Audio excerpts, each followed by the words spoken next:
Сергей с Петей вернулись не скоро, перед рассветом, уставшие, промокшие до нитки и ни с чем. Еще однажды до них донеслось: «Иван Лукич, держись!» И больше ничего. Сколько ни кричали, сколько ни пересекали реку от берега до берега, все безрезультатно. Никто не отозвался на их крики. «Я думаю, им все же удалось выплыть», — скидывая мокрую одежду и переодеваясь в сухое, говорил Петя. У него от холода зуб на зуб не попадал. «А я этого не думаю». Сергей уже попыхивал сигаретой, успев отжать и развесить тельняшку брюки у полыхающего огня. Тело у него было бугристое, сильное. Последний крик откуда раздался? Из-за перевального столба, от ревунов.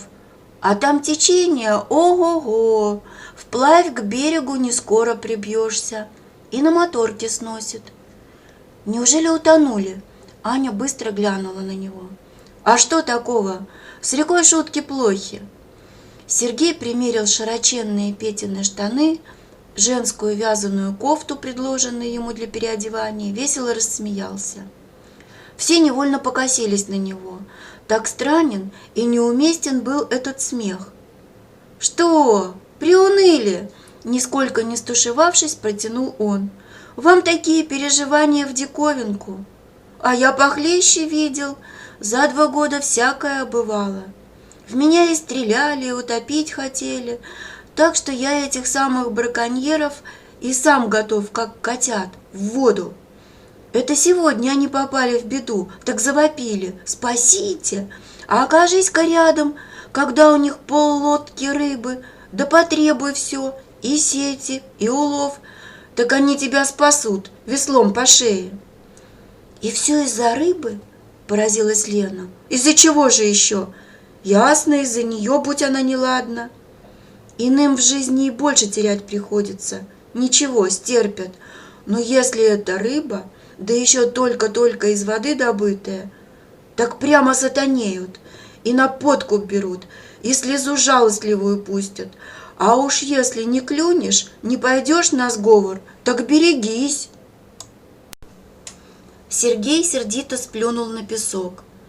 «И уверены, гады, что все мы забираем для себя. Сети перепродаем, рыбу на водку. Ну, кто-то, возможно, этим и грешит, отрицать не стану. Но зачем же каждого из нас подозревать?» Серый рассвет медленно разливался над рекой. Низкие тучи цеплялись за вершины сосен и елей на крутом берегу. Все сделалось неуютным, холодным. Дождь, затихший было перед утром, мог каждую минуту ударить снова. Палатки намокли, прогнулись. Оглушительно лаял черныш, оставшийся один на косе. «Обо мне тревожится, зовет», — с нежностью подумал Смолин. «Надо бы сходить, успокоить». Все глядели на бьющую об отмеле вспененную реку, ждали. Но никто не подавал голоса, никто не появлялся на берегах. И когда мимо проплыла коряга, напоминающая контурами голову и плечи человека, примолкли и долго провожали ее взглядами. «Почему один из них все время подбадривал другого?» – спросила Лена. «По всей видимости, тот другой плохо плавал и скоро выбился из сил», – высказал предположение Смолин. Мужчина, спасенный Смолиным, к тому времени пришел в себя. Громоздкий, обмякший, сидел на песке, раздвинув ноги, опустив тяжелую голову на грудь, и тискал руками ее у висков. Очевидно, она у него сильно болела. Сергей в своем забавном наряде подошел к нему. «Как дела, товарищ научный работник? Где та бумажка, согласно которой вы ловили?»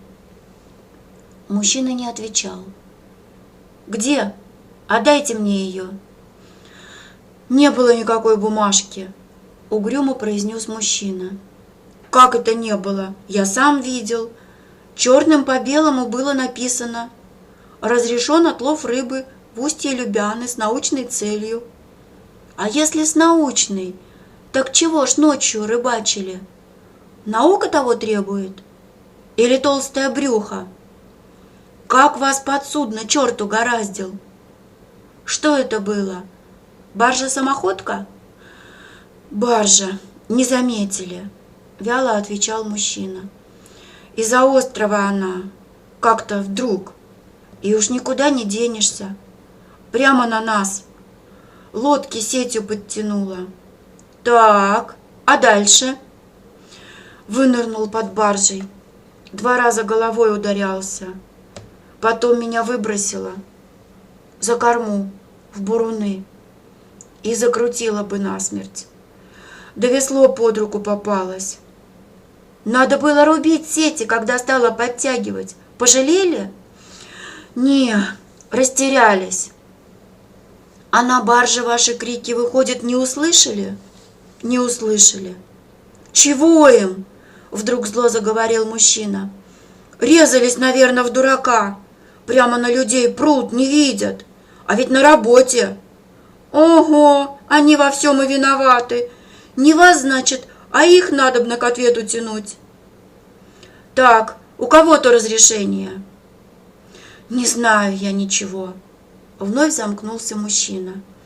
У Ивана Лукича был какой-то документ. У него и спрашивайте. У него спросишь.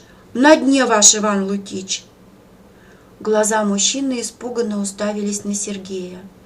Даже в этом потешном наряде он узнавал Серегу Кострому, грозу браконьеров, и поежился.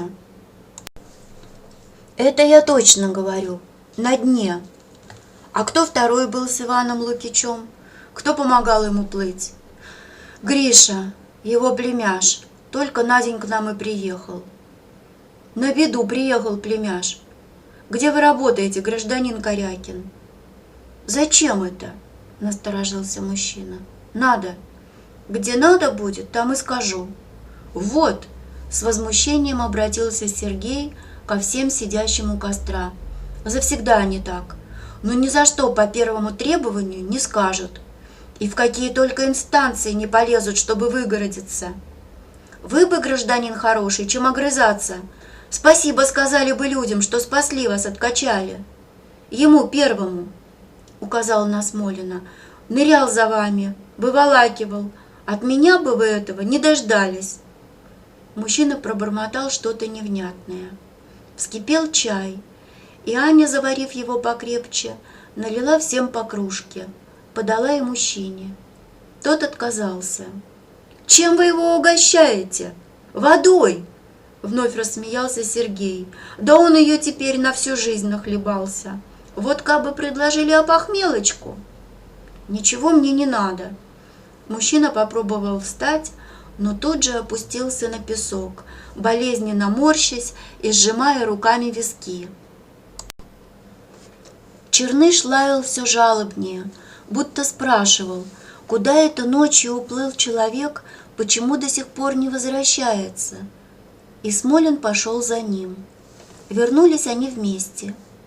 Чаепитие у костра к тому времени закончилось. Сергей переоделся, разгладил на себе руками брюки, бушлат. Вид у него сразу стал подобранный, официальный. Поворошив носком сапога рыбьи кости, валяющиеся в зале, проговорил насмешливо: «А ушицы вам тут больше не хлебать». Петя и Аня недоуменно поглядели на него. Лена сразу догадалась, что он имел в виду. «От них вам рыбка перепадала». «От них?» – удивился Петя. «Ну да, от браконьеров».